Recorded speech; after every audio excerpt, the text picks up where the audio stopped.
So ఈ question ఏమని ఇచ్చారంటే సంఖ్యలు 61-2 8-69 మరియు 127 డాష్ని 9 ఇచ్చే నిశ్చేషంగా భాగించబడితే ఆ డాష్లో గుర్తు స్థానంలో ఏ అంకెలు వస్తాయని అడుగుతున్నాను. సో దీన్ని 9తో డివైడ్ చేస్తే ప్రతి నెంబర్ను 9తో డివైడ్ చేసేటప్పుడు మనకు అక్కడ ఏ నెంబర్ యూజ్ చేయాలి అంటున్నాడు.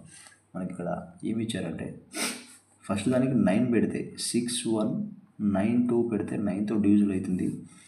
నెక్స్ట్ 8469 9తో డివిజిబుల్ అవుతుంది.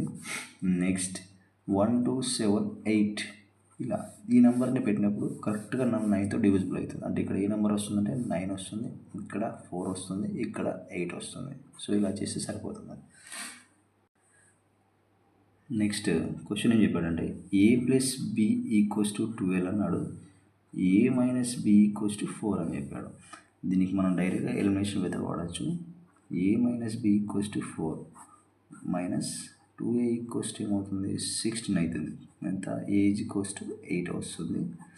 సో మళ్ళీ ఇలా సబ్స్టిట్యూట్ చేయండి. a+b = 12, b ఏమొస్తుంది 4 వస్తుంది.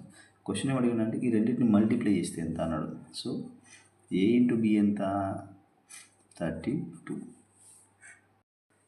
ఇంకో క్వశ్చన్ ఏమన్నాడంటే 0.63 బార్ యొక్క భిన్నం ఎంత అని అడుగుతున్నాడు. మనకు ఆల్రెడీ తెలుసు, డైరెక్ట్ ఇలా వచ్చినప్పుడు ఏం చేయాలంటే 63 ఎన్నిటికి బార్ ఉన్నది డైరెక్ట్గా ఇలా ఆన్సర్ రాసేసేయండి. కింద 999 పెడితే సరిపోతుంది. దీన్ని సింప్లిఫై చేస్తే ఏమొస్తుంది 2133 మళ్ళీ క్యాన్సిల్ అవుతుంది. 711 అంటే 7/11 ఆన్సర్.